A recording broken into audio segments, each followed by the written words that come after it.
여기 두 개의 세계를 오간 한 소년이 있습니다. 하나는 밝고 안전한 집, 또 하나는 어둡고 금지된 거리. 그는 자기가 어느 쪽에 속하는지 평생을 두고 찾아 헤맸어요. 이건 착한 아이로 자라던 한 소년이 자기 안에 낯선 목소리를 따라가는 이야기예요. 남이 만든 선악의 기준이 아니라 스스로에게 이르는 단 하나의 길을 찾는 여정이죠. 오늘의 책은 헤르만 헤세가 40이 넘어 필명으로 발표한 성장 소설 데미안입니다. 주인공 싱클레어는 유복한 집안의 아들이었어요. 그의 집은 언제나 밝고 정갈했죠. 하지만 담장 하나 넘어 골목 저편에는 전혀 다른 세계가 있었어요. 소문과 범죄, 폭력이 뒤섞인 어두운 거리요.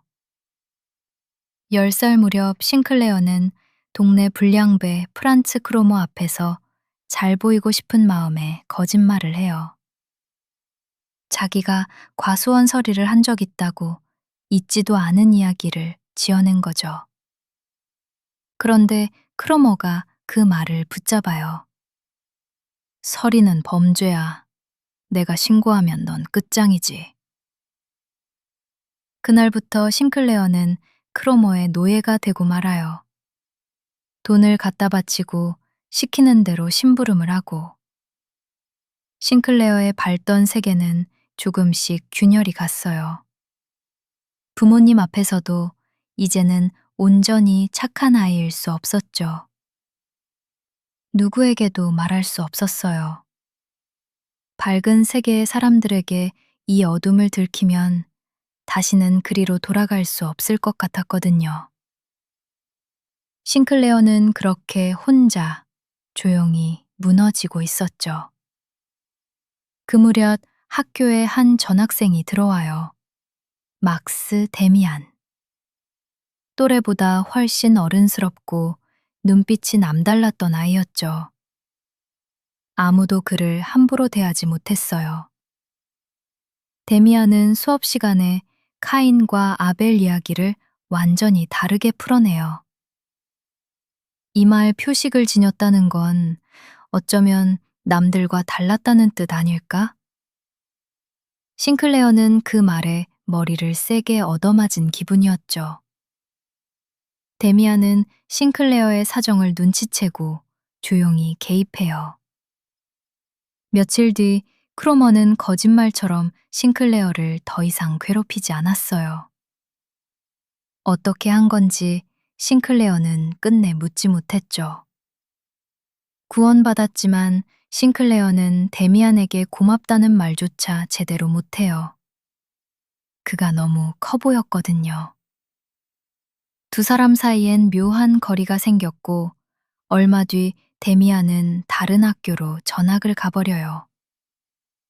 몇 해가 흘러 견진성사 수업에서 두 사람은 다시 만나요. 여전히 데미안은 또래와 다른 눈을 하고 있었죠. 싱클레어는 다시 그에게 이끌리기 시작해요. 견진성사가 끝나고 데미안은 다시 자취를 감춰요. 싱클레어는 이번엔 그를 붙잡지 못한 걸 오래 후회하죠. 말 한마디 건네지 못한 채 또 헤어진 거예요. 싱클레어는 이제 다른 도시의 기숙학교로 떠나요. 데미안이 없는 곳에서 그는 다시 방황하기 시작하죠. 이번엔 크로머가 아니라 자기 안의 공허함이 문제였어요. 그곳에서 만난 선배 알폰스 백은 싱클레어를 술집과 방탕으로 이끌어요. 싱클레어는 술에 취해 거리를 헤매며 점점 더 자신을 잃어갔죠. 성적은 떨어지고 친구들은 그를 피하기 시작해요. 싱클레어는 학교에서도 집에서도 이방인이 됐어요. 완전히 혼자가 된 기분이었죠. 그러던 어느 봄날, 공원에서 낯선 여인을 스쳐 지나가요. 이름도 모르는 그녀에게 싱클레어는 베아트리체라는 이름을 붙여줘요. 그리고 그 이미지 하나로 다시 자신을 추스르기 시작하죠. 싱클레어는 베아트리체의 얼굴을 몇 번이고 그려요. 그런데 그림은 그릴수록 점점 낯선 얼굴이 돼가요. 소년도 소녀도 아닌 어딘가 데미안을 닮은 얼굴로요. 그 무렵 데미안에게서 편지가 와요. 새는 알에서 나오려고 투쟁한다. 알은 세계다. 태어나려는 자는 하나의 세계를 파괴해야 한다. 그리고 낯선 이름 하나. 아프락사스. 싱클레어는 성당에서 오르간을 연주하는 피스토리우스라는 사람을 만나요. 신학을 공부하다 관두고 선과 악을 아우르는 신 아프락사스를 탐구하더니였죠. 피스토리우스는 싱클레어에게 말해요. 진짜 신은 선한 것만이 아니야. 선과 악을 모두 품은 존재지. 싱클레어는 처음으로 자기 안의 어둠도 인정해도 된다는 걸 배워요. 하지만 시간이 흐르며 싱클레어는 깨달아요. 피스토리우스조차 자기만의 길을 아직 찾지 못한 사람이라는 걸요. 결국 그는 스승을 떠나 혼자 걷기로 해요. 대학에 진학한 싱클레어는 우연히 거리에서 데미안과 재회해요. 몇 년 만이었지만 마치 어제 헤어진 사람들처럼 서로를 바로 알아봤죠. 데미안은 싱클레어를 자기 집으로 데려가요. 그곳에서 데미안의 어머니 에바 부인을 만나죠.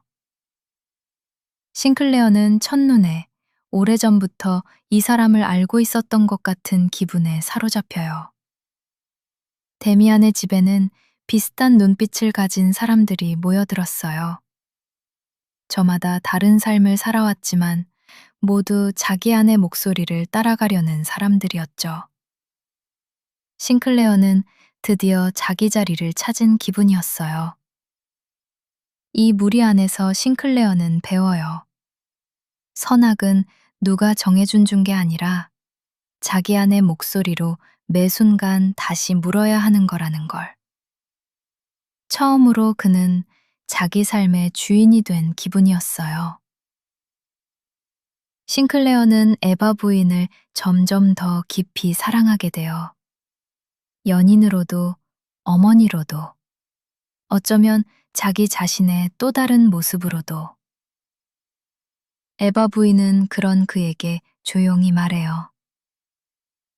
네가 원하는 걸 스스로 불러내야 해. 그 무렵 싱클레어는 자꾸 이상한 꿈을 꿔요. 커다란 새가 세상을 덮치는 꿈, 별이 무너지는 꿈.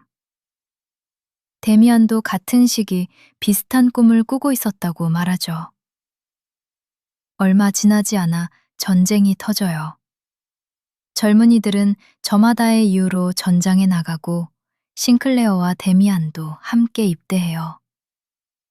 세계가 알을 깨고 있었던 거예요. 가장 폭력적인 방식으로. 전장의 어느 밤 싱클레어는 포탄에 맞아 쓰러져요. 정신이 흐려지는 와중에 문득 옆자리에 데미안이 누워있는 걸 느끼죠. 데미안은 마지막으로 속삭여요. 이제 내가 필요하면 네 안을 들여다봐. 거기 내가 있을 거야. 다음 날 눈을 떴을 때 데미안은 사라지고 없었어요. 훗날 싱클레어는 문득 거울을 들여다보다 깨달아요.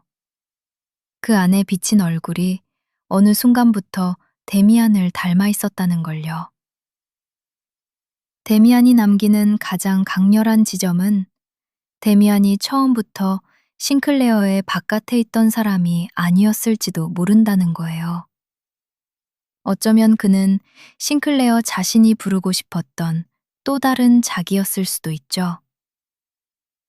헤세는 이 소설로 어른이 된다는 게 무엇인지를 조용히 되묻습니다.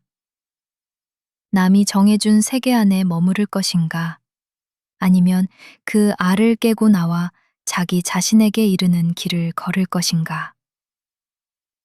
카인의 표식은 저주가 아니라 남들과 다르다는 증거였어요. 여러분의 이마에도 어쩌면 아직 알아채지 못한 표식이 있을지 몰라요. 밝은 세계와 어두운 세계 사이에서 자기만의 길을 찾아 헤맨 한 사람의 이야기. 여러분은 지금 어느 세계에 서 계신가요? 새는 알을 깨고 나와 신에게로 날아간다. 그 신의 이름은 아프락사스. 답은 내리지 않은 채 오늘은 여기서 마칠게요.